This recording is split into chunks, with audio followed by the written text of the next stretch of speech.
Bismillahirrahmanirrahim. Welcome back friends. Welcome back to another video lecture by कामी microbiologist. तो आज इस वीडियो लेक्चर में हम बात करेंगे एंटीबॉडी, जिसको हम इम्यूनोग्लोबुलिन भी कहते हैं। ठीक है, my name is Mohammad Kamil Khan and I am the microbiologist. So let's start the video. तो इस वीडियो के जो मेन कंटेंट है, मतलब इस वीडियो में जो हम पढ़ने जा रहे हैं, सबसे पहले हम इस वीडियो में पढ़ेंगे इंट्रोडक्शन ऑफ द एंटीबॉडी कि एंटीबॉडी है क्या चीज़। दूसरी हम पढ़ेंगे एंटीबॉडी का स्ट्रक्चर तफसील से। तीसरा हम पढ़ेंगे antibody types of the antibody. चौथा हम पढ़ेंगे फंक्शन ऑफ द एंटीबॉडी, मतलब function of the immunoglobulin.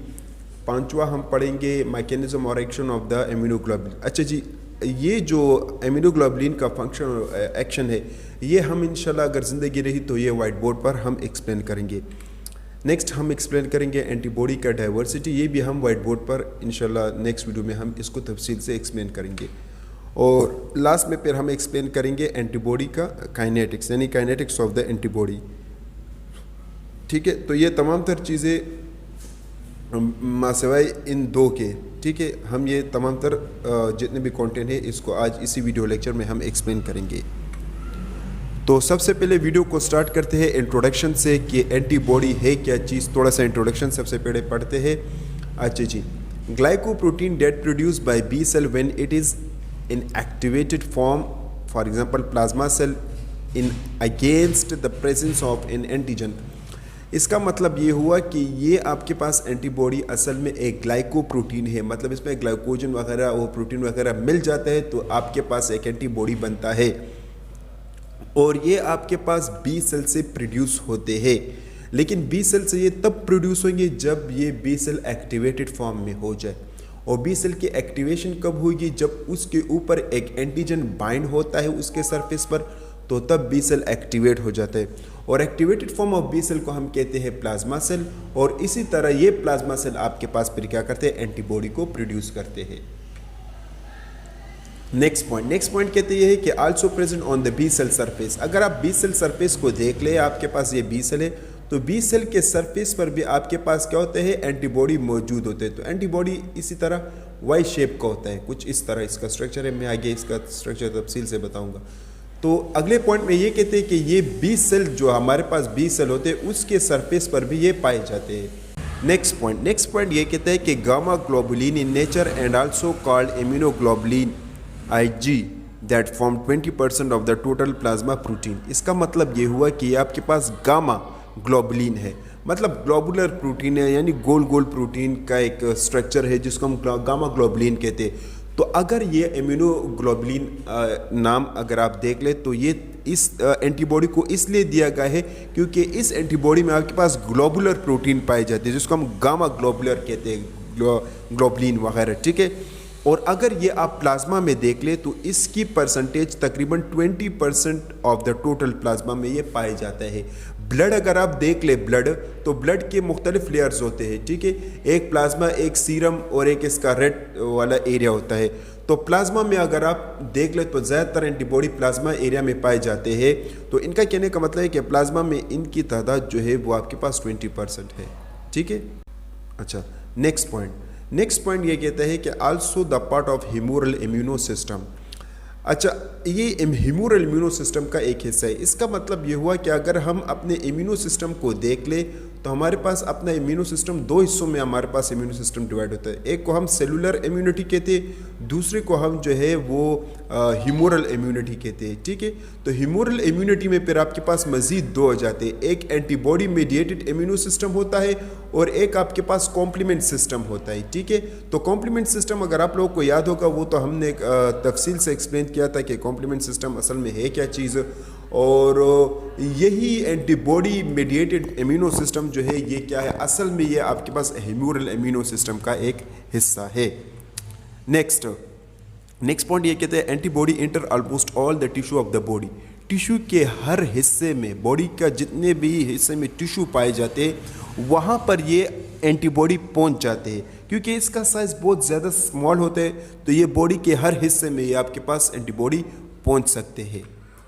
Next point ये कहते हैं कि after antigen captured by the membrane bounded antibody on the B cell surface या B cell, then B cell get activated, differentiated into plasma cell which secrete a soluble form of antibody that circulate through the bloodstream to recognize and bind antigen and induce its synthesis। इनका कहने का मतलब ये हुआ कि अगर ये आपके पास बी सेल है मिसाल के तौर पर, ठीक है, और बी सेल के सरफेस पर आपके पास क्या पाए जाते हैं, ये अब आपके पास बी सेल के सरफेस के ऊपर आपके पास ये एंटीबॉडी पाए जाते हैं, ठीक है। तो एक्टिवेशन के बारे में बात कुछ यूँ कहते हैं कि ये एक्टिवेट तब होता है जब इसके सरफेस पर यहाँ पर अगर कोई एंटीजन बाइंड हो जाता है तो ये अंदर जो है सेल को एक सिग्नल प्रोवाइड करता है। सेल के अंदर आपके पास क्या होता है, न्यूक्लियस होता है, तो न्यूक्लियस पोर्शन में ये क्या करते हैं, एक सिग्नल प्रोवाइड करते हैं। ये आपके पास मिसाल के तौर पर न्यूक्लियस है, जैसे ही न्यूक्लियस को सिग्नल पहुंच जाते हैं तो इसकी वजह से ये सेल एक्टिवेट हो जाते हैं। एक्टिवेशन की वजह से इस सेल में मजीद चेंजेस आ जाते हैं, ये सेल थोड़ा सा इनलार्ज हो जाता है। इनका कहने का मतलब ये कि इनलार्जमेंट की वजह से न्यूक्लियस पोर्शन स्मॉल हो जाते हैं, जो साइटोसोलिक पोर्शन होते हैं वो इसका काफ़ी इनलार्ज हो जाता है, और इसी साइटोसोलिक पोर्शन की इनलार्जमेंट की वजह से एंटीबॉडी फिर आहिस्ता आहिस्ता इन्हीं सेल के अंदर बनते हैं। और जब ये सेल एक्टिवेटेड फॉर्म में आप देख सकते हैं तो ये activated form of the cell को हम कहेंगे प्लाज्मा सेल, फिर ये बी सेल नहीं कहलाएगा, ठीक है। जैसे ये एक्टिवेट हो जाएगा तो ये सॉल्युबल फॉर्म, मतलब वो एंटीबॉडी प्रोड्यूस करेगा जो कि सॉल्युबल होगा। सॉल्युबल का यहाँ से मुराद ये है कि वो एंटीबॉडी जो कि एंटीजन के अगेंस्ट होगा, ठीक है। जो एंटीजन इस वाले एंटीबॉडी, मिसाल के तौर पर ये एंटीबॉडी आपके पास IgG है तो ये वो वाले IgG प्रोड्यूस करेगा, फिर ये IgM या दूसरे एंटीबॉडी को प्रोड्यूस नहीं करेगा, ठीक है। और जैसे ये प्रोड्यूस करेगा तो ये आपके पास ब्लड स्ट्रीम और हर जगह पर ये सर्कुलेट करेगा और उसी एंटीजन के साथ बाइंड करेगा जिस एंटीजन ने इस एंटीबॉडी को रिकग्नाइज किया है, और जिस एंटीजन के साथ ये बाइंड कर लेगा तो उसकी सिंथेसिस को ये डिक्रीज कर लेगा, ठीक है। नेक्स्ट पॉइंट आपके पास ये कहते हैं कि present in blood stream tissue fluid and mucosal surface of the vertebrate animals. कहने का मतलब इनका ये हुआ कि ये आपके पास ब्लड स्ट्रीम, टिश्यू फ्लूइड यानी टिश्यू में जितने भी फ्लूइड होगा, म्यूकोसल सरफेस वो होगा जहाँ से म्यूकस निकल, जैसे कि आपका कान, आपका नाक, आपका मुंह, इन जगहों से म्यूकस निकलते हैं और वर्टिब्रेट्स मतलब में पाए जाते हैं जिनका वर्टेब्रल कॉलम होता है, जैसे कि ह्यूमन बीइंग, एनिमल वगैरह, ठीक है। तो यहाँ पर यानी फ्लूइड में पाए जाते हैं एंटीबॉडी। अब हम पढ़ते हैं antibody, types of the antibody. हमारे पास एंटीबॉडी के तकरीबन 5 टाइप्स है। कौन कौन से? पहले टाइप को हम कहते हैं IgG, दूसरे टाइप को हम कहते हैं IgM, तीसरे टाइप को हम कहते हैं IgA, चौथे को हम कहते हैं IgD, पांचवें को हम कहते हैं IgE, ठीक है। अच्छा जी, इनके साथ साथ ये मैंने इसका एब्रीवेशन भी लिखा है IgG को। तो IG का एब्रीवेशन तो आप लोगों को पता चल गया कि IG का मतलब है एमिनोग्लोबुलिन, ठीक है। यहाँ पर इस G का मतलब है गामा, इस M का मतलब है म्यू, A का मतलब है अल्फा, D का मतलब है डेल्टा और E का मतलब है एप्सिलॉन, ठीक है। अब इनके टाइप्स चूंकि 5 है तो इन 5 टाइप्स के मतलब ये टाइप्स क्यों रखे गए आगे हम तफसील से पढ़ेंगे, तो तब आप लोगों को पता चले कि 5 types, why we have just 5 types of the antibody, ठीक है। तो ये आपके पास main types of the antibodies हैं। नेक्स्ट पॉइंट, सबसे पहले हम डिस्कस करेंगे IgG। अच्छा जी, टाइप्स ऑफ द एंटीबॉडी को तफसील से एक्सप्लेन करने से पहले सबसे पहले मैं आप लोग को एंटीबॉडी का स्ट्रक्चर थोड़ा सा समझाना चाहूँगा, क्योंकि एंटीबॉडी का स्ट्रक्चर समझना आप लोगों के लिए निहायत ज़रूरी है। जब आप स्ट्रक्चर समझ जाएंगे तो तब फिर 1 बाय 1 टाइप्स हम तफसील से पढ़ेंगे, जो कि आप लोगों के लिए आसान होगा, ठीक है। तो हम सबसे पहले स्ट्रक्चर की तरफ चलते हैं।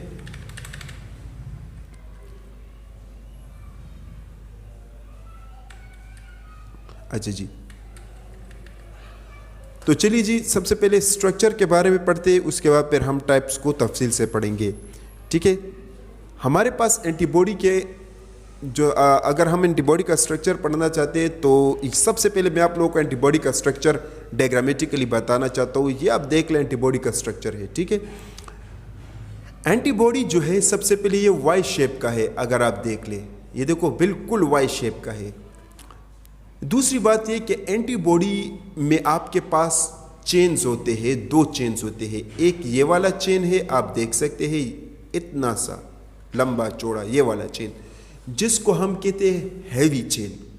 हैवी चेन का मतलब ये हुआ कि ये काफ़ी लंबा चौड़ा होता है, ये हैवी चेन कहलाता है। और इसका एक दूसरा चेन होता है जो कि बहुत छोटा होता है, जिसको हम लाइट चेन कहते हैं। मतलब ये वाला जिसको मैं ड्रा कर रहा हूँ, ये वाला, ये लाइट चेन है, ठीक है। दूसरी बात ये कि हैवी चेन और लाइट चेन दोनों मिलकर एक आर्म बनाता है एंटीबॉडी का। आप देख सकते हैं first arm of the antibody हो गया और इसी तरह second arm of the antibody हो गया। और अगर आप देख लें एंटीबॉडी के ये हैवी चेन और लाइट चेन ये एक दूसरे के बिल्कुल पैरेलल है, ठीक है। इसी तरह ये सेकेंड आर्म भी अगर आप देख लें एंटीबॉडी के ये लाइट चेन और हैवी चेन ये भी पैरेलल है। दूसरी बात ये, इसके अलावा ये जो एरिया है ये वाला यहां पर आकर एंटीजन बाइंड होते हैं, ये वाला एरिया, ठीक है। तो हम इन एरिया को क्या कह सकते हैं? इन एरियाज को हम कहते हैं antigen binding site. Why? Because here the antigen can be easily bind और the antibody can easily be bind to the antigen at that specific point, ठीक है। तो ये एंटीजन बाइंडिंग साइट आपके पास हैवी और लाइट चेन के बीच में पाए जाते हैं, ठीक है। नेक्स्ट पॉइंट आपके पास ये जो एरिया है ये वाला, ये यहां से लेकर यहां तक ये वाला, तो इसका ये नीचे वाला एरिया जो है ये आपके पास कांस्टेंट रीजन होता है, जिसको हम FC फ्रेगमेंट कहते हैं, कांस्टेंट रीजन, ठीक है। और ये जो दो रीजन हो गए ये वाले, ये मतलब ये और प्लस ये वाला रीजन, ये आपके पास वेरिएबल रीजन है जिसको हम फैब फ्रेगमेंट कहते हैं। इनका एब्रिविएशन में आगे आपको तफसील से बताऊंगा। ये आपके पास फैब रीजन होगा, ठीक है। नेक्स्ट अब हम इसके ये जो एंड होगा ये वाला, इसको हम हैंगिंग रीजन कहते हैं। मतलब यहां से एंटीबॉडी आसानी से हैंग होता है, ठीक है। अच्छा जी, ये पोर्शन जैसे कि मैंने अभी आपके पास कांस्टेंट रीजन है, लेकिन इसका ये वाला जो एरिया होता है ये वेरिएबल है, सिर्फ ये वाला एरिया, ठीक है। बाकी यहां से लेकर यहां तक ये आपके पास कांस्टेंट है, ठीक है। नेक्स्ट इसमें आपके पास जो है इस एंटीबॉडी में आपके पास खास किस्म के सल्फर बॉन्ड होते हैं, जैसे कि आप देख सकते हैं, देखो ये सल्फर। तो ये सल्फर बॉन्डिंग क्या कहते हैं? ये सल्फर बॉन्डिंग एक एंटीबॉडी को मतलब एंटीबॉडी को एक दूसरे के साथ पकड़े रहते हैं। अब ये एक एंटीबॉडी है हमारे पास, लेकिन एंटीबॉडी के जो चेन होते हैं ये एक दूसरे के साथ जब कनेक्ट होते हैं तो सल्फर बॉन्ड के जरिए कनेक्ट होते हैं। ये देखो ये आपके पास सल्फर बॉन्ड है। इसी तरह लाइट चेन और हैवी चेन भी एक दूसरे के साथ कनेक्टेड है, किसके जरिए? सल्फर बॉन्ड के जरिए। एंटीबॉडी का पहला आर्म ये वाला और एंटीबॉडी का दूसरा आर्म भी एक दूसरे के साथ एंटीबॉडी के जरिए सल्फर बॉन्ड के जरिए बाइंड है, ठीक है। इस डायग्राम की तरफ अगर आप आ जाए तो इस डायग्राम में आपका चूंकि ये प्रोटीन इन नेचर है तो ये आपके पास इसका एक एंड आपके पास अमाइनो ग्रुप हुआ, दूसरा एंड इसके पास आपके पास कार्बोक्सिलिक ग्रुप हो गया। क्योंकि आप लोगों को पता है कि प्रोटीन इन नेचर मतलब चूंकि एंटीबॉडी प्रोटीन इन नेचर है तो इसका मतलब ये हुआ कि इसका एक एंड आपके पास अमाइनो ग्रुप होगा, दूसरा एंड आपके पास कार्बोक्सिलिक ग्रुप होगा, जैसे कि आप देख सकते हैं। अच्छा जी, अब इसमें थोड़ा सा सल्फर बॉन्डिंग की अगर हम बात करें तो इसमें दो सल्फर बॉन्डिंग होते हैं। एक को हम कहते हैं इंटरचेन सल्फर बॉन्ड, दूसरों को हम कहते हैं इंट्राचेन सल्फर बॉन्ड। तो जब आपके पास ये एंटीबॉडी फोल्ड हो जाते हैं, जैसे कि आप देख सकते हैं इस वाले डायग्राम में, तो ये फोल्डिंग की जो कैपेबिलिटी होती है ये ज़्यादातर सल्फर बॉन्डिंग की वजह से होती है। तो जब सल्फर बॉन्ड एक मतलब एंटीबॉडी के चेन्स में अगर पाए जाते हैं, जैसे कि इसका लाइट चेन है, ये आप देख सकते हैं, तो लाइट चेन में अगर एंटीबॉडी में आपके पास सल्फर बॉन्ड हो तो उसको फिर हम कहेंगे इंटरचेन, ठीक है। अगर ये मतलब यहां पर पाए जाए तो इसको हम कहते हैं इंट्राचेन। ये आपके पास देखो, अगर ये फिर मतलब कहने का मतलब ये हुआ कि अगर आपके पास एक ही ये चेन है, अब अगर इस चेन को अगर हम इस तरह फोल्ड करें तो इन चेन के दरमियान जो सल्फर बॉन्ड होता है उसको हम कहते हैं इंट्राचेन, ठीक है। अब अगर एक एंटीबॉडी लाइट है, लाइट चेन है, एंटीबॉडी का एक हैवी चेन है, इन हैवी और लाइट चेन के दरमियान जो बॉन्ड पाएगा उसको हम कहते हैं इंटरचेन, ठीक है, तो ये आपके पास इंटर और इंट्रा चेन के हवाले से थोड़ी सी बातें हुई। दूसरी बात ये एंटीबॉडी का ये जो कांस्टेंट रीजन है, ये भी अगर आप देख ले तो तकरीबन ये वाले एरिया भी एक दूसरे के बिल्कुल पैरेलल होते हैं, और ये वाला जो एरिया होते हैं, ये वाला एरिया, ये असल में बी सेल के सरफेस के साथ बाइंड होते हैं। ठीक है ना, तो इसमें इतनी तफसीली बात नहीं है, तो ये समहाउ एंटीबॉडी का एक इम्पॉर्टेंट सा स्ट्रक्चर था। ठीक है, अच्छा जी, अब हम एंटीबॉडी के स्ट्रक्चर को थोड़ा सा थ्योरेटिकली तफसील से पढ़ते हैं। अच्छा, एंटीबॉडी का अगर हम मॉलिक्यूलर वेट देख ले तो तकरीबन आपके पास 1,50,000 टू 9 लाख डेल्टन इसका मॉलिक्यूलर वेट है। formed by 2 pairs of chain, 1 pair of heavy or long chain consists of about 40 or 440 amino acids having 50,000 to 70,000 Dalton molecular weight, and 1 pair of light or short chain consists of about 200 to 220 amino acid having 25,000 Dalton molecular weight। इनका मतलब ये हुआ कि अगर हम antibody के structure को देख ले, जैसे कि मैंने आप लोगों को बताया था, मैं एक बार फिर बताना चाहूँगा, तो एंटीबॉडी के स्ट्रक्चर के हवाले से ये लोग ये कहते हैं कि इसमें आपके पास 2 चेन पाए जाते हैं।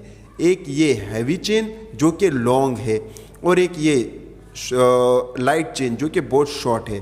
फिर इन हैवी और लाइट चेन के दरमियान इन्होंने अमीनो एसिड के बारे में बताया है कि अगर आप हैवी चेन के अमीनो एसिड देख ले तो हैवी चेन में 400 या 440 अमीनो एसिड पाए जाते हैं, और इस हैवी चेन का जो मॉलिक्यूलर वेट अगर आप देख ले तो तकरीबन 50 to 70,000 डेल्टन इसका मॉलिक्यूलर वेट है।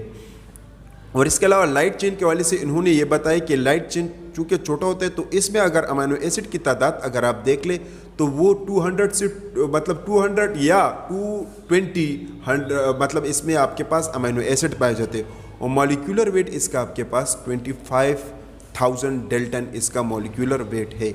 ठीक है, नेक्स्ट पॉइंट ये कहते हैं कि actually each antibody has 2 holes which are identically and are held together by disulfide bonds। दूसरा इनके कहने का मतलब ये है कि अगर आप एंटीबॉडी को देख ले तो इसके 2 हाल्वेज हुआ, एक ये हो गया, ठीक है, फर्स्ट हाल्फ, और एक ये हाल्फ हो गया सेकेंड हाल्फ, और ये दोनों हाल्फ एक दूसरे के साथ कनेक्ट होते हैं with the help of sulphur bond, जिसको हम सल्फर बॉन्ड ब्रिज कहते हैं। इन्होंने लिखा है कि डाइसल्फाइड बॉन्ड्स जिसको हम कहते हैं, मतलब 2 सल्फर बॉन्ड मिलकर इन 2 हाल्फ को पकड़ते हैं। Next, each half of the antibody consist of 1 heavy chain and 1 light chain. ठीक है, जैसे कि मैंने आप लोगों को बताया कि अगर आप इस एंटीबॉडी को देख ले तो इसमें एक आपके पास हैवी चेन होते हैं एक हाफ में, और इसी तरह एक हाफ में आपके पास लाइट चेन भी होता है। इसी तरह दूसरे हाफ में भी हैवी और लाइट चेन पाए जाते हैं। The 2 chain in each half are joined by disulphide bonds. दोनों हाफ जो है डाइसल्फाइड बॉन्ड के साथ कनेक्ट होते हैं, which allow the movement of the amino acid chain. और इनके ज़रिए जब ये बॉन्ड के साथ कनेक्ट होते हैं, डाइसल्फाइड बॉन्ड के साथ, ये दोनों हाफ या ये दोनों chain whatever you can say, तो ये सल्फर बॉन्डिंग की वजह से इसमें मूवमेंट बड़ी आसानी से होती है, अमीनो एसिड की मूवमेंट। और इसी तरह मूवमेंट की वजह से ये जो 2 एरियाज़ हुए, मैं आप लोगों को एक बार फिर बताता चलूँ, ये जो 2 एरिया हो गए, इस मूवमेंट की वजह से क्या होता है, इन 2 एरिया की मूवमेंट की वजह से एंटीबॉडी के साथ बड़े आसानी से ये बाइंड हो सकते हैं। ठीक है, नेक्स्ट पॉइंट ये कहते हैं कि in each antibody the light chain is parallel to one end of the heavy chain. ठीक है, कहने का मतलब इनका ये हुआ कि अगर आप देख ले ये लाइट चेन है, तो लाइट चेन और हैवी चेन एक दूसरे के पैरेलल है। ठीक है, नेक्स्ट पॉइंट ये कहते हैं कि the light chain and the part of the heavy chain parallel to it form one arm, while the remaining part heavy chains forms another arm।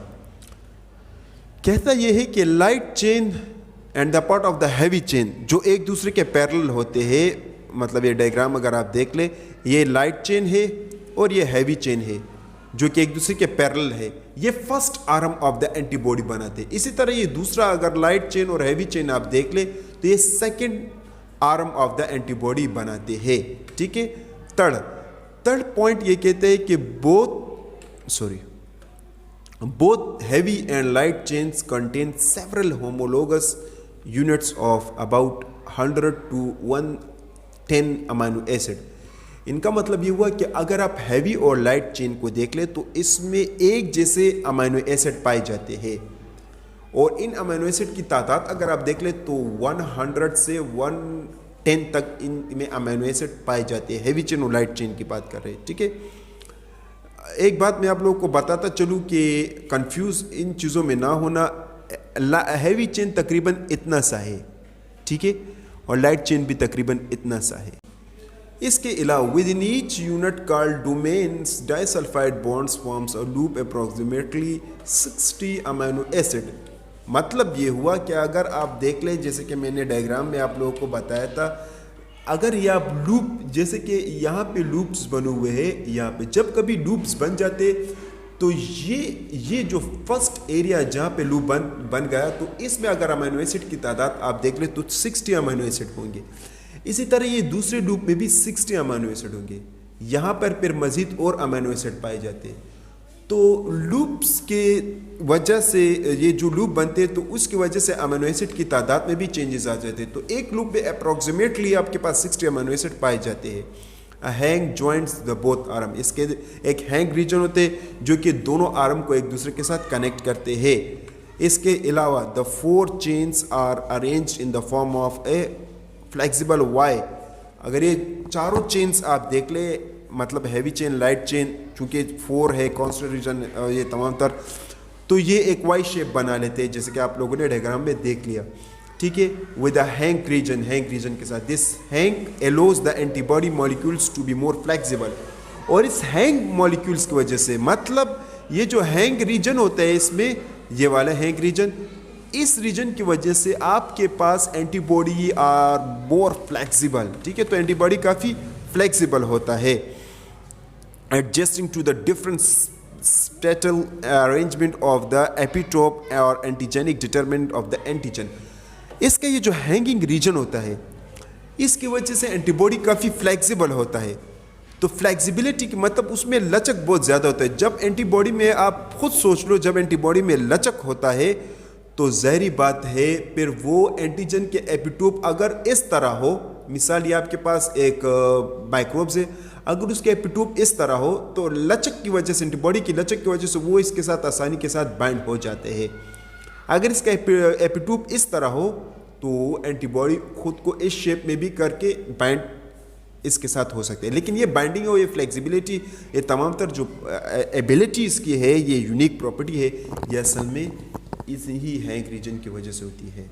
जिस मतलब ये हुआ कि ये determinant point of the antigen को आसानी से मतलब तलाश कर सकते हैं। नेक्स्ट पॉइंट, अच्छा जी, नेक्स्ट पॉइंट ये कहते हैं the light chain may be either 2 distinct form called kappa and lambda which can be distinguished by amino acid sequencing of the constant portion of the chain। इनका मतलब ये हुआ कि अगर आप लाइट चेन को देख लें तो लाइट चेन में आपके पास 2 मतलब शक्लें बन जाती हैं, जिसको हम एक कापा और एक लैम्डा कहते हैं। ठीक है। एंटीबॉडी के जो कि हमने पढ़े थे, अगर डायग्राम आप देख लें तो इसका एक ये वाला पोर्शन और इसका एक ये वाला पोर्शन। तो ये जो एरिया है, इन्होंने इसको नाम दिया कापा और इन्होंने इसको नाम दिया लैम्डा। तो लैम्डा और कापा जैसा बन जाता है जब ये लूप्स बन जाते हैं। ठीक है। और इनमें अमीनो एसिड की तादाद भी जो है तकरीबन constant, amino frequency of the constant portion of the chain. कहने का मतलब है कि ये जो फिर इसका अगर आप अमीनो एसिड देख ले तो वो भी काफ़ी कांस्टेंट वगैरह होते हैं। नेक्स्ट पॉइंट ये कहते हैं कि the B cell will contain either kappa और lambda chain but not never both. अगर बी सेल आप देख लें तो बी सेल के ऊपर जो एंटीबॉडी होता है उसमें तो या कापा होगा या फिर लैम्डा चेन होगा, लेकिन 2 नहीं हो सकते। Next, when within the light chain variable domain are hyper variable region और complementary determining regions that differ in amino acid sequencing more frequently than the rest of the variable domains। इनका मतलब ये हुआ कि अगर आप light chain को देख ले तो लाइट चेन में आपके पास जो वेरिएबल रीजन होगा, मतलब लाइट चेन का जो वेरिएबल डोमेन रीजन है जहाँ से ये फ्लेक्सिबिलिटी और ये मूवमेंट वगैरह करते हैं, तो वो आपके पास वो उस रीजन का हम क्या कहेंगे, हाइपर वेरिएबल रीजन या कॉम्प्लीमेंट्री डिटर्मिनिंग साइड भी रीजन भी हम उसके कहते हैं। क्यों? क्योंकि उसमें अमाइनो एसिड डिफरेंट होते हैं सीक्वेंसिंग में वगैरह में more frequently than the rest of the viral variable domain, जो दूसरे वेरिएबल डोमेन होते हैं। ठीक है, उनका कहने का मतलब जो दो आर्म है, अगर आप एंटीबॉडी को देख ले, अगर ये आप एंटीबॉडी को देख ले तो इनका कहने का इस पॉइंट का कहने का मतलब ये हुआ कि ये जो एंटीबॉडी है इसका ये वाला जो वेरिएबल रीजन है ये वाला, तो इसमें अमीनो एसिड की तादाद डिफरेंट होंगे as compare to this one.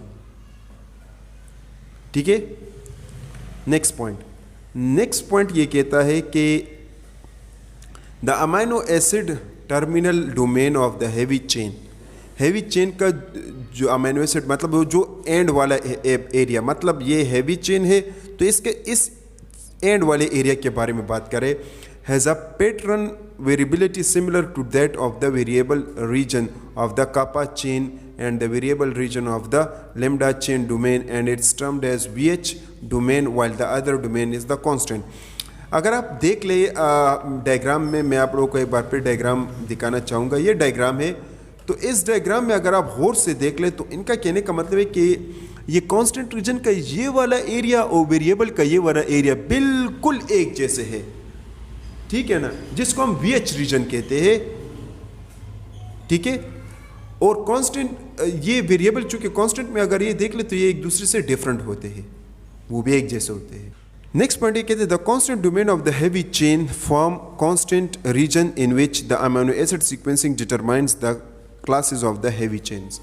और कांस्टेंट रीजन जिसको ये जो एंड वाला रीजन होता है अमीनो एसिड का, ये वाला रीजन, ये वाला, ये कांस्टेंट रीजन कहलाता है, जो कि अमीनो एसिड की सीक्वेंसेस भी यहाँ पर डिफरेंट होते हैं। ठीक है, नेक्स्ट पॉइंट स्ट्रक्चर में ये कहते हैं कि in human there are 5 classes of the heavy chains. अगर ह्यूमन में आप देख ले तो ह्यूमन बॉडी में आपके पास 5 classes of the heavy chain होते हैं।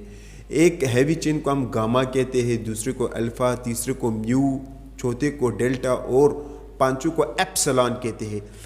इन हेवी चेन्स की जो डिफरेंट फॉर्म होती है ह्यूमन में, इन्हीं बुनियाद पर हमारे पास एंटीबॉडी के 5 टाइप्स है।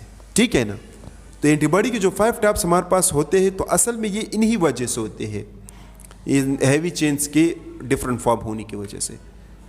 नेक्स्ट बात है कि the properties of these heavy chains determines respectively the 5 immunoglobulin classes. और इन 5 हेवी चेन के प्रॉपर्टीज की वजह से हमारे पास 5 क्लासेस ऑफ द एंटीबॉडी है, जैसे कि हमने एक्सप्लेन किया कि IgG, IgA, IgM, IgD, IgE। Next point हमारे पास ये है कि there are variant of immunoglobulin that can be classified.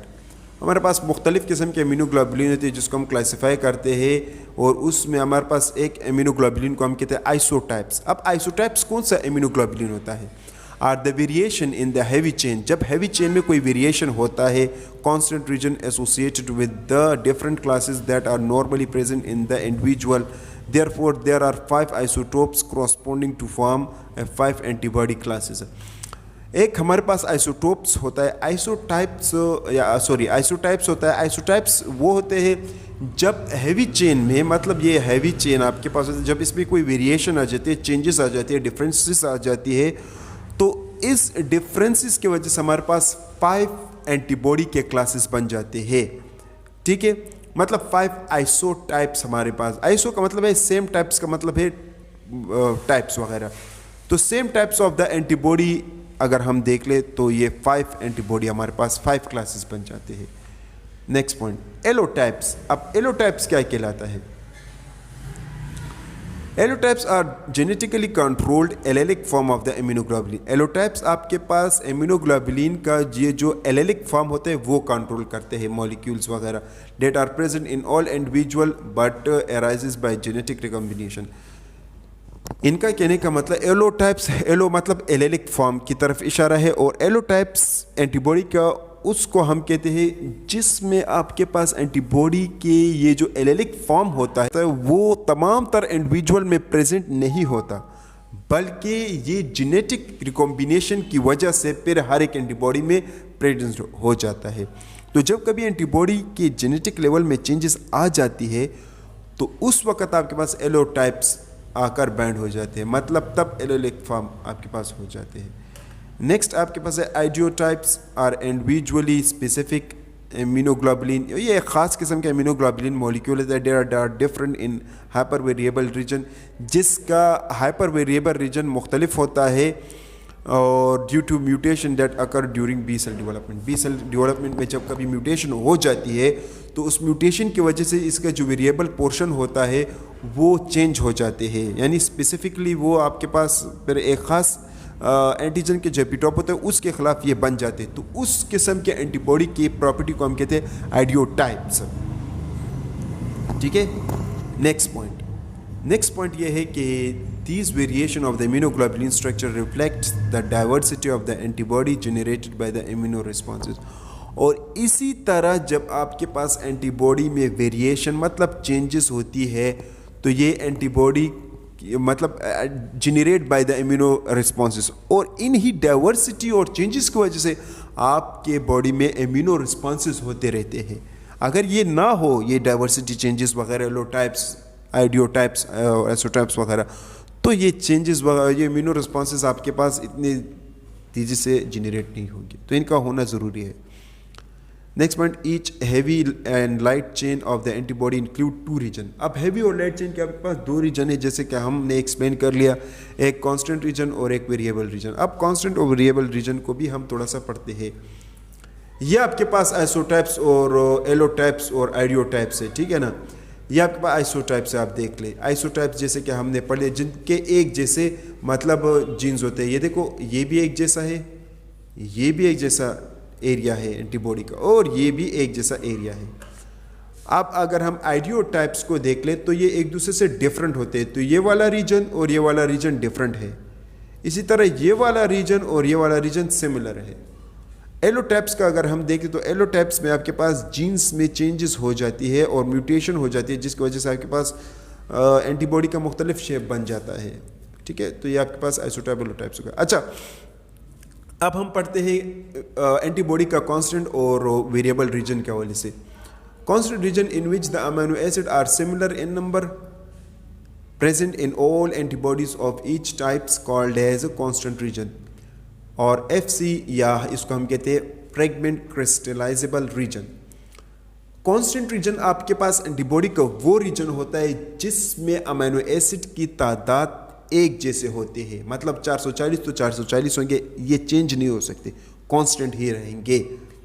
और इसी अमीनो एसिड की तादाद की चेंजेस ना होने की वजह से उन्होंने इसको कांस्टेंट रीजन नाम दिया है, इस एंटीबॉडी के एरिया को, ठीक है। और इसको हम FC पोर्शन भी कहते हैं क्योंकि FC से मुराद फ्रेगमेंट क्रिस्टलाइजेबल है, ये इसका स्टैंडर्ड फॉर्म है। Next, thus the identification and the function of different types of immunoglobulin depends upon the constant region। तो अगर हम कांस्टेंट रीजन को देख ले तो कांस्टेंट रीजन की जो आइडेंटिफिकेशन और उसका जो फंक्शन है, उन फंक्शन और आइडेंटिफिकेशन की वजह से हमारे पास इम्यूनोग्लोबुलिन के मुख्तलिफ रीजन होते हैं। तो एंटीबॉडी के मुख्तलिफ रीजन होने की मतलब एंटीबॉडी के मुख्तलिफ टाइप्स होने की वजह से भी ये मतलब किसकी वजह से होते हैं, ये भी आपके पास कांस्टेंट रीजन की वजह से होते हैं, इस पर ये डिपेंड करते हैं। This region binds to the antibody receptor situated on the surface of the मतलब cell membrane. It also cause complement fixation and called the complement binding region। इनका मतलब ये हुआ कि ये जो रीजन होते हैं, ये एंटीबॉडी का ये जो कांस्टेंट रीजन होते हैं, ये वाला रीजन, ये आपके पास जो बी सेल सरफेस मॉलिक्यूल होते हैं, रिसेप्टर मॉलिक्यूल होते हैं, उन रीजन पर ये आपके पास ज़्यादातर होते हैं। और ये जो रीजन होते हैं ये कॉम्प्लीमेंट फिक्सेशन में एक अहम रोल अदा करता है, जिसको हम कॉम्प्लीमेंट बाइंडिंग रीजन भी कहते हैं, ठीक है। नेक्स्ट पॉइंट, फिर हमारे पास नेक्स्ट है इसका वेरिएबल रीजन, जो कि हमने एक्सप्लेन किया था। वेरिएबल रीजन मतलब ये वाला वेरिएबल रीजन है, ये वाला, ठीक है ना, ये वाला। अच्छा जी, वेरिएबल रीजन के वजह से कहते हैं कि this is similar as compare to, अच्छा जी, that is similar as compared to constant region in which amino acids are different in number and placement in each antibody called variable region, और antigen binding reason जिसको हम fab कहते हैं, fragment antigen binding reason. इनका मतलब ये हुआ कि ये स्मॉलर होता है कांस्टेंट रीजन से, ठीक है ना। कांस्टेंट रीजन काफ़ी लॉन्ग होता है लेकिन वेरिएबल रीजन काफ़ी स्मॉलर होता है, और इसमें अमीनो एसिड की तादाद भी डिफरेंट होता है as compare to constant region. और अमीनो एसिड की जो तादाद जो होते हैं ये डिफरेंट फॉर्म में पाए जाते हैं, डिफरेंट तरीकों में, डिफरेंट जगहों पर अमीनो एसिड वेरिएबल रीजन में आपको दिखाई देंगे, और इसी वजह से इसको हम कहते हैं फैब रीजन या एंटीजन बाइंडिंग रीजन, या इसको हम कहते हैं फ्रैगमेंट एंटीजन बाइंडिंग रीजन भी हम इसको कहते हैं। और ये क्या करता है, this region enables the antibody to recognize the specific antigen and to bind itself with the antigen.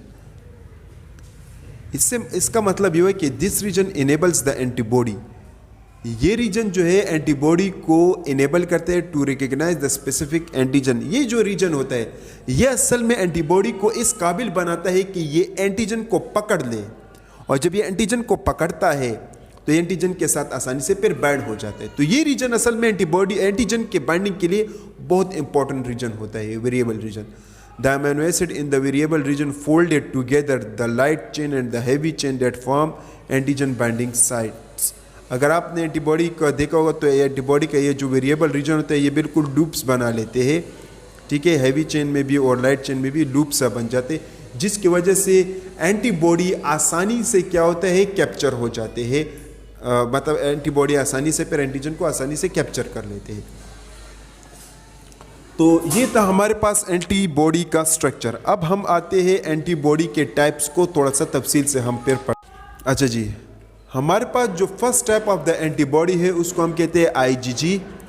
IgG क्या है, आईजीजी आपके पास मतलब 75% of the antibody in the body. इसका मतलब ये है कि आईजीजी अगर आप देख ले तो एंटीबॉडी में आईजीजी की तादाद 75% आपके पास होते हैं। Present in the blood plasma and tissue fluid, ये ज़्यादातर ब्लड प्लाज्मा और टिश्यू फ्लूइड में आपको ये दिखाई देंगे, मतलब माइक्रोस्कोप में वगैरह, वहाँ से आप इसको आइसोलेट कर सकते हैं।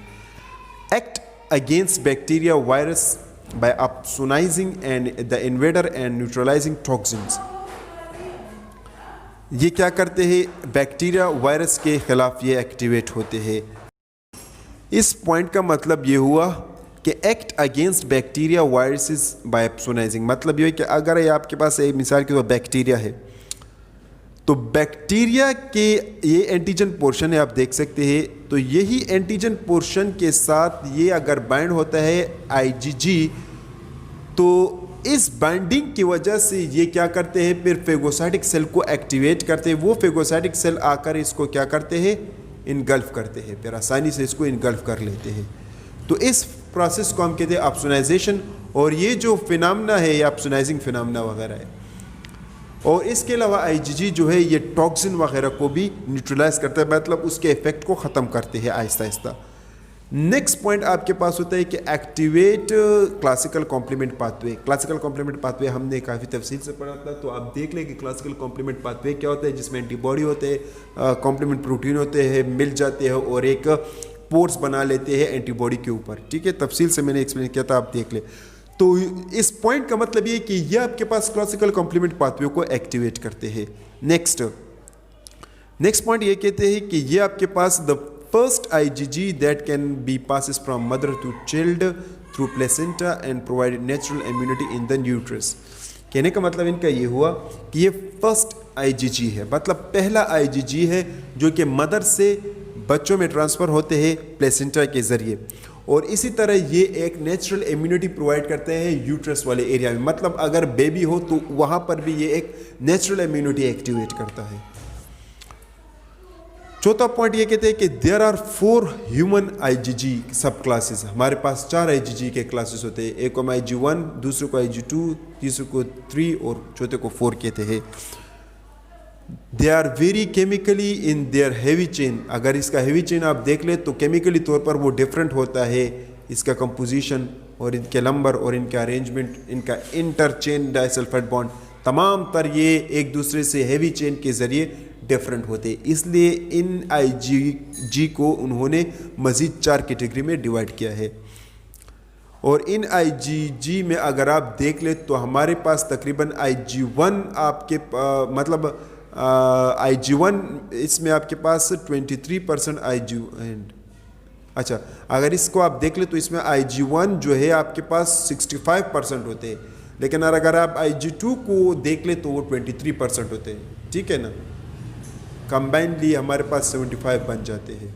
75 तो नहीं लेकिन ज़्यादा बन जाते हैं, लेकिन ये इसमें IG1 और IG2 की कुछ तादाद है। अच्छा जी, next, IG2 antibodies are opsonic and develop in the response to toxin. Toxin के खिलाफ आपके पास एक्टिवेट होता है IG2, ठीक है, या अपसोनिक इन नेचर है, मतलब अगर ये एंटीबॉडी है तो एंटीबॉडी के इस टाइप पर अगर ये बाइंड हो जाता है एंटीजन के साथ, अगर ये बाइंड हो जाते हैं तो ये अपसोनिक वगैरह मतलब अपसोनाइजेशन में हेल्प करते हैं। सिंपल बस ये।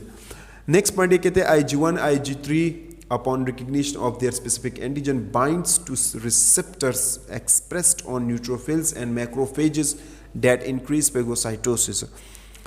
इनका मतलब ये हुआ कि अगर IG1 और IG3 आपके पास एंटीजन पर बाइंड हो जाते हैं तो तब ये आपके पास न्यूट्रोफिल, मैक्रोफेजेस या दूसरे जो फेगोसाइटिक सेल होते हैं उसको एक्टिवेट करते हैं और फेगोसाइटोसिस के अमल को इंक्रीज करते हैं।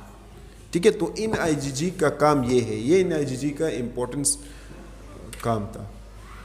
लास्ट पॉइंट ये कहते हैं कि IgG4 antibodies function as a skin sensitizing immunoglobulin. ये स्किन में आपके पास पाए जाते हैं, स्किन सैनिटाइजिंग इम्यूनोग्लोबुलिन इसको कहते हैं। मतलब स्किन में कोई इन्फेक्शन वगैरह होते हैं तो IgG4 एंटीबॉडी उसको कंट्रोल करने में अहम रोल अदा करते हैं। तो ये आपके पास IgG एंटीबॉडी है। ठीक है, ये देख लें, इसमें अमीनो एसिड की तादाद भी देख ले, इसमें ये सल्फ़र वगैरह भी देख ले, ये सब कुछ आपके पास IgG एंटीबॉडी का एक स्ट्रक्चर है। ये इसमें फिर नीचे IG1 है, या IG2 है, IG3 है, IG4 है। देखो इसके जो हैंगिंग रीजन होते हैं इसमें बॉन्डिंग की तादाद अगर आप देख ले तो एक IgG में बॉन्डिंग की तादाद 2 है, दूसरे में 4 है, तो तीसरे में इससे भी ज़्यादा है, चौथे में फिर कम है। इसी वजह से इन्हीं IgG के फिर आपके पास 4 टाइप्स इन्होंने दिया है। नेक्स्ट स्लाइड में हमारे पास है IgM। IgM क्या है वो आप पढ़ते हैं। IgM इम्यूनोग्लोबुलिन आपके पास 10% ये एंटीबॉडी में इसकी तादाद अगर आप देख लो तो 10% होते हैं। It is usually a polymer of 5 monomeric units each compose of 2 heavy chain and light chain. अगर ये एंटीबॉडी आप देख ले तो ये पेंटामेरिक स्ट्रक्चर में आपको दिखाए, मतलब 5 एंटीबॉडी इकट्ठे ये आपको दिखाई देंगे IgM। ठीक है ना, IgM कभी भी अकेला नहीं होता, तो ये कभी हेक्सामेरिक स्ट्रक्चर में होगा तो कभी पेंटामेरिक स्ट्रक्चर में होगा, यानी 5। ठीक है, आगे डायग्राम में मैं आप लोगों को बता दूंगा। The monomer are arranged in a pinwheel area. अगर आप देख ले, ये मैं डायग्राम थोड़ा सा आपको बताता चलूँ, ये अगर आप देख ले तो ये एंटीबॉडी अगर आप देख ले, जैसे कि मैंने अभी आप लोगों को बताया, तो ये 5 की शक्ल में आपके पास ये एंटीबॉडी मौजूद होते हैं IgM के बारे में, जिसको हम पेंटामेरिक IgM या हेक्सामेरिक, कभी कभार ये 6 में भी मौजूद होते हैं। तो मोनोमेरिक जो एंटीबॉडी है, मोनोमेरिक IgM की बात करते हैं, ये असल में एक दूसरे के साथ इसी सल्फर बॉन्ड के ज़रिए बाइंड होते हैं। इनका हैवी और लाइट चेन वगैरह मिलकर, ये देखो हैवी और लाइट चेन मिलकर एक ख़ास किस्म का स्ट्रक्चर बन जिसको हम पेंटामेरिक IgM कहते हैं। इसका एक जे चेन भी होता है, जे चेन के ज़रिए ये तमाम तर एंटीबॉडी 5 के 5 एक दूसरे के साथ कनेक्ट होते हैं। ये असल में ये जो लाइन आप देख रहे हैं ये आपके पास जे चेन का लाइन है। अच्छा जी,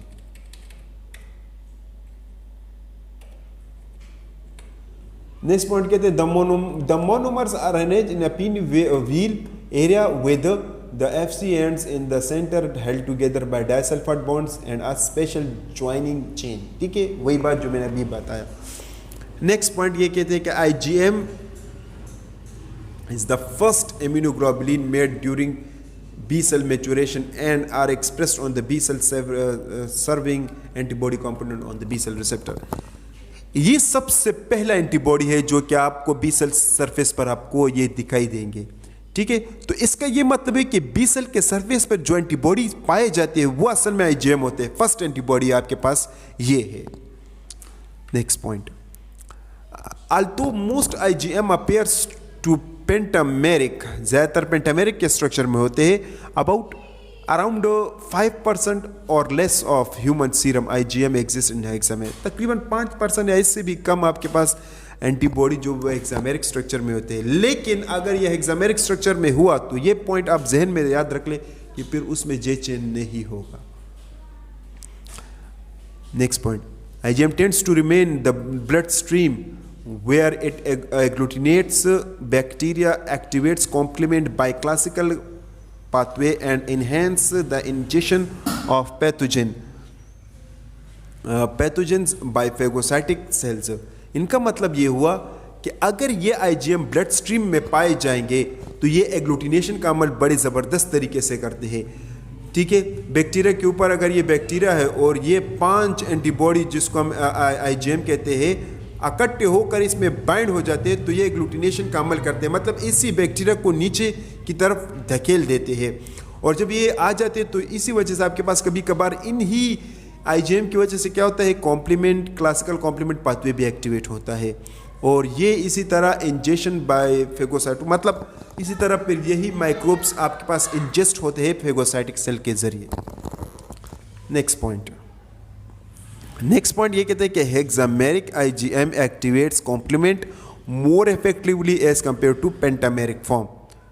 तो पेंटामेरिक से हेक्सामेरिक जो है वो आपके पास कॉम्प्लीमेंट सिस्टम के अगर एक्टिवेशन की बात हम करें तो वो हेक्सामेरिक फॉर्म ऑफ द IgM बड़े ज़बरदस्त तरीके से करते हैं एज कंपेयर टू पेंटामेरिक। अच्छा जी, नेक्स्ट पॉइंट ये कहते हैं कि the lipopolysaccharide of the gram negative bacteria may directly stimulate B cell to form hexameric IgM without J chain। अगर ग्राम नेगेटिव बैक्टीरिया में लिपोपॉलीसेकेराइड मॉलिक्यूल हुआ उसके सरफेस पर तो बी सेल के एक्टिवेशन के बाद फिर यह IgM को प्रोड्यूस करेगा हेक्सामेरिक फॉर्म में विदाउट J chain। ठीक है, तो ये आपके पास pentameric structure of the IgM हो गया। अब IgA के बारे में थोड़ा सा पढ़ते हैं कि IgA क्या है।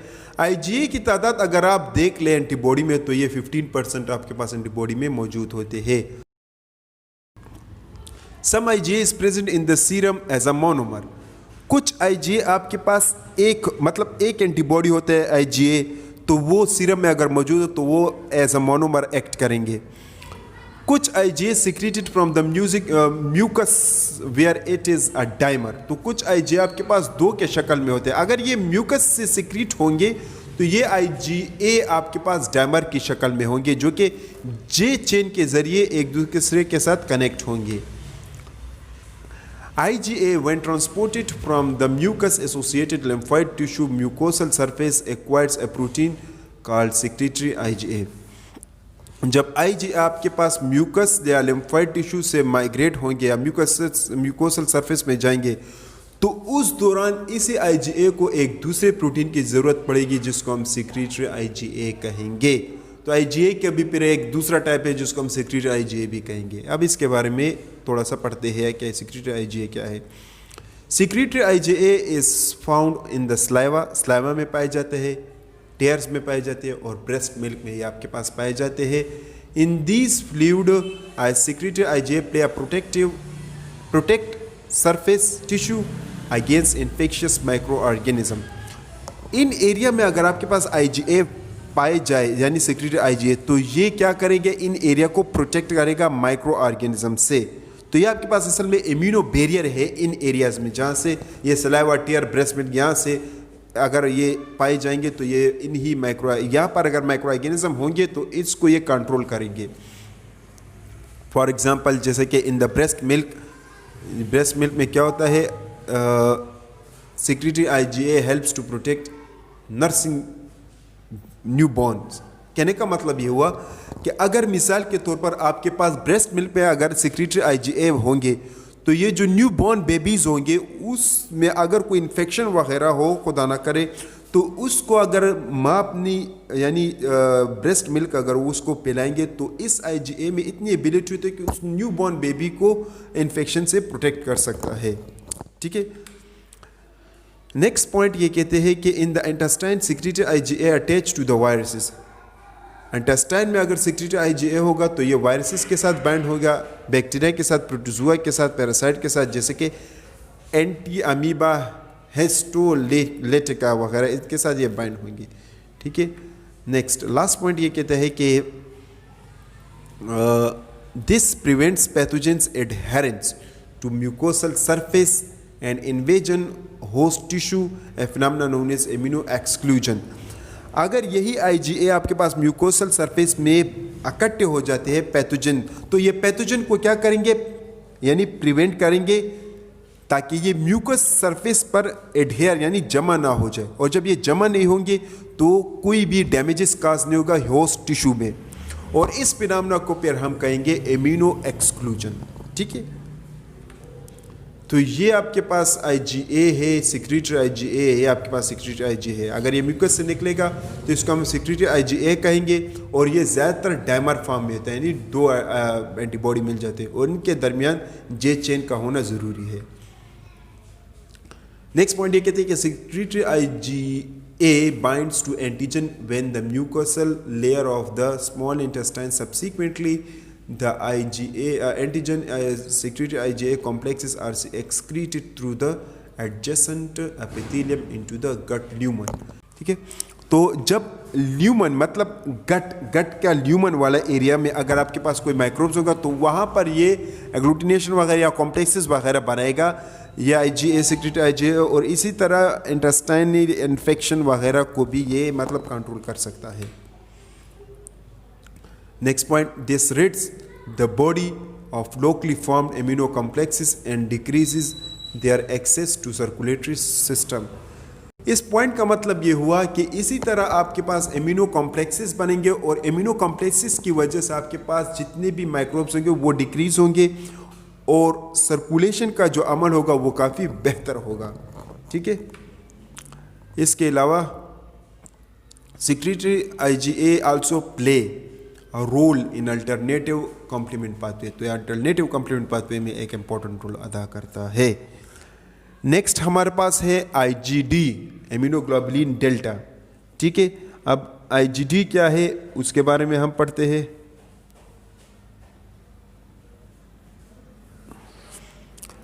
ये आपके पास IgD का स्ट्रक्चर है, आप देख ले। ठीक है। प्रॉपर तो नहीं है लेकिन एक अहम स्ट्रक्चर है। अच्छा जी, ये आपके पास ट्रेस अमाउंट बहुत कम मिकदार में ये ब्लड स्ट्रीम में पाए जाते हैं, और ये भी आपके पास मोनोमेरिक इन स्ट्रक्चर मतलब मोनोमेरिक फॉर्म में ये आपको दिखाई देंगे। Do not fix complement and can not cross placenta. ना तो प्लेसेंटा को क्रॉस कर सकता है, न्यू बॉर्न में जा सकता है, और ना ही ये कॉम्प्लीमेंट सिस्टम में एक अहम रोल अदा करता है। But they are abundant in the combination with IgM on the B cell surface. लेकिन ये बी सेल सरफेस पर IgM के साथ साथ बी सेल सरफेस पर इनकी भी तादाद पाए जाते हैं। Thus the part of the B cell receptor. तो ये बी सेल रिसेप्टर का एक हिस्सा है। ठीक है। Therefore their function to provide signal. अच्छा, इनका फंक्शन ही ये हुआ कि ये बी सेल को एक सिग्नल प्रोवाइड करते हैं, जिसकी वजह से बी सेल किस में कन्वर्ट होते हैं, एंटीबॉडी प्रोड्यूसिंग प्लाज्मा सेल में वो कन्वर्ट होता है। नेक्स्ट हमारे पास है फिर IgE यानी इम्यूनोग्लोबुलिन एप्सिलॉन। इम्यूनोग्लोबुलिन एप्सिलॉन जो है मेकअप ओनली स्मॉल परसेंट, इसके भी परसेंट बहुत ज़्यादा कम परसेंट ये एंटीबॉडी में पाए जाते हैं, इसका परसेंटेज भी बहुत कम होता है एंटीबॉडी में। The classic skin sensitizing and anaphylactic antibody belong to this class. जो स्किन और एनाफाइलैक्टिक एंटीबॉडी है, असल में ज़्यादातर एंटीबॉडी वो आपके पास IgE है। The FC portion of IgE can bind FC receptor on the mast cell. Mast cell का जो FC रिसेप्टर होता है मिसाल, तो यहाँ पर आपके पास क्या होता है, IgE एंटीबॉडी बाइंड हो जाते हैं मास्ट सेल इज़ोनोफिल और बेसोफिल एरिया पर। नेक्स्ट पॉइंट ये कहते हैं when two IgE molecules on the surface of these cells are cross-linked by binding to the same antigen, the cell degranulated and release histamine and other pharmacological mediators of inflammation। इनका मतलब ये हुआ कि अगर दो IgE के molecules अगर cell के सरफेस पर of this cell surface are cross link to bind some antigen, मतलब आपके पास इज़िनोफिल है, बेसोफिल है और मास्ट सेल है। अगर इन्हीं सेल्स के ऊपर ये IgE पाए जाते हो और अगर इन्हीं सेल के ऊपर आपके पास कोई एलर्जन या कोई एंटीजन बाइंड हो जाते हैं तो ये सेल चूंकि ग्रेनुलेटेड सेल होते हैं तो इसमें ग्रेन्यूल्स बर्स्ट हो जाते हैं और इसी तरह आपके पास इन्फ्लेमेशन का अमल होता है। अगर आप लोगों को याद होगा तो इसको हमने मतलब हाइपर सेंसिटिविटी में काफ़ी एक्सप्लेन किया था। Next point, it also stimulate large number of eosinophil in the gut which aid elimination of helminths. अगर ये गट में ज़्यादा तादाद में ये इज़िनोफिल आ गए तो ये गट में हेलामेंथस यानी जो पैरासाइट्स होते हैं उसके साथ बाइंड हो जाते हैं और इसको एलिमिनेट करने में एक अहम रोल अदा करेंगे। Thus, although IgE is present in small amount, हालांकि IgE स्मॉल अमाउंट में होते हैं, this class of antibody has potent biological capability. तो इससे एक बात ये साबित हुई कि इनकी तादाद तो कम है पर इनका काम बहुत ज़्यादा बड़ा है, हेलामेंथस को कंट्रोल करना। अगर आप देख ले एक बड़ा सा कीड़ा और इतने से एंटीबॉडी के तादाद में भी कम, तो कितनी बड़ी बात है, ठीक है ना ईसाई जी।